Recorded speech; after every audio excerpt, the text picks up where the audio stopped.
My wife knows. I wish I hear like some people. I wish I see like some people. My life doesn't have much drama as far as my relationship with God. But what has helped me is that I don't waste time. That's what makes me different from you. I don't doubt it. I will be seeing the pictures clearly in my heart. This is how it calls me. It won't make sense to everybody, but it has never failed. Whether it sounds dramatic or not, it will not fail. You are not safe if you are not hearing. But I'm here to assure you that you are already hearing. You are only telling him how you want to hear. You are already hearing God. Those things that are standing against you as fears are the voice of God. God's voice will always put you in confrontation with your fears. God's voice will always challenge the limits. It's simple. That's how I always knew it was God. It was never normal. In fact, if it's normal, I don't accept it. If it's normal, I delete it. Once it looks like everybody else will look at me as stupid, I know it's God. Because that's how God is. He doesn't live in this time. All his words will bring you to his realm. Are you hearing what I'm saying? Yes. Only mad people use a stone to kill a giant.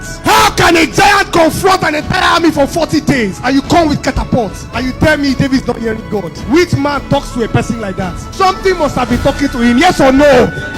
He was being scared. Everybody's just afraid. You are still trying to hear God when you are angry. That anger is God. That tiredness with the lack. That anger that there's limit. God is saying, get out. This place is too small for me. You are limiting me. That discomfort is God. And that's an opportunity. If you miss it, your children will come and fight the same battle. David said, he leads me beside still waters. He leads me in the paths of righteousness for his name's sake. When you hear those verses, you think he was always hearing an audible voice. But when you read the stories that mark the greatest days of David's life, it was a simple steering. Who is this uncircumcised Philistine that defies the army of the Lord?